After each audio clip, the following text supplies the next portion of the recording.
আসসালামু আলাইকুম, আশা করি সবাই ভালো আছেন। আজকে কোনো ব্লগ ভিডিও না, আজকে কোনো মজার ভিডিও না, আজকে একটা গুরুত্বপূর্ণ ভিডিও নিয়ে হাজির হয়েছি। বিগত অনেক দিন যাবাত আমাদের ঘরের সামনে এরকম একটা বোর্ড লটকানো, তো এটার মানে আমি বুঝি না। তারপর আমি বিভিন্ন ফেসবুকে ইউটিউবে সার্চ দিয়ে দেখলাম তো এটার মানে খুবই ভয়াবহ। এই যে ঘরের সামনে এগুলো লটকানো খুবই ভয়াবহ একটা অবস্থা। যাদের ঘরে এগুলো আছে দ্রুত তারা ভেঙে ফেলুন। এগুলো অর্থ জানতে হলে আপনারা ইউটিউবে বা ফেসবুকে বা বিভিন্ন সাইটে বা কোনো হুজুরের সাথে যোগাযোগ করেন, এবং হচ্ছে এগুলো হচ্ছে কোনো খোনার দেয় আপনার বিশেষ করে ঘরের সামনে লাগান, যে কোনো তাবিজ তোমার করতে পারবে না বা বিভিন্ন কুহুরি বা অনেক কিছুই করতে পারবে না, যে কেউ করতে পারবে না কোনো খারাপ কিছু। এই জন্য কোনো খোনারে বা কেউ দেয়, এটা যারা দেয় এগুলার মাধ্যমে আপনাদের ঘরের ভিতরে দেখবেন যে একটা না একটা ঝামেলা লাগিয়ে থাকে। এই যে বোর্ডের মধ্যে এগুলো লেখে, এটা হচ্ছে মাটির বোর্ডের মধ্যে এগুলো লেখে, এগুলোর মাধ্যমে খোনার বা তারা আবারও ঘরের কেউ না কেউ আবার অসুস্থ হয়ে যায় কয়েকদিন পর পর, মানে বছর বা মাস খানিক বা 2-3 মাস গেলে কয়েকজন অসুখ হয়ে যায়, তারপর আবার খোনার আনা লাগে। যে খোনার থেকে বোর্ড গেটা আনা দেখা গেছে তো ওই খোনার আবার আনার লাগে।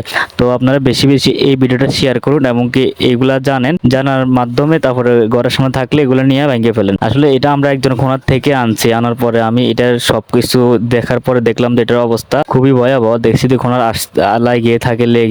লেগে থাকে। তো এগুলা যাদের ঘরে আছে তারা ভেঙে ফেলুন, এগুলো খুবই ভয়াবহ। এবং কি এই বোতলের মধ্যে একটা তাবিজ দেয়, এগুলো আপনারা যদি জানেন তাহলে খুব অবাক হবেন। এগুলা ইউটিউবে বা ফেসবুকে বা এইগুলা টাইটেল দেওয়া আছে, আপনারা দেখে নিবেন। এবং কি হচ্ছে ধরেন কোনো হুজুরের সাথে ভালো করে পরামর্শ করবেন, এরকম একটা বোর্ড যদি আপনার ঘরের সামনে থাকে, এগুলো খুলে একটা হুজুরের দেখাবেন, দেখবেন তারাই আপনাকে বলে দেবে এগুলোর মাধ্যমে কি করে। তারা এগুলোর মাধ্যমে উল্টা জাদু করে নিজের ঘরে আরো ক্ষতি করে। দেখবেন যে কোনারে লাগাই থাকে, ঘরে লাগাই থাকে। তো ভিডিওটা শেয়ার করে সবার মাঝে ছড়িয়ে দিবেন, যেহেতু সবাই সতর্ক হতে পারে। দয়া করে একটা শেয়ার করে দিবেন। আল্লাহ হাফেজ।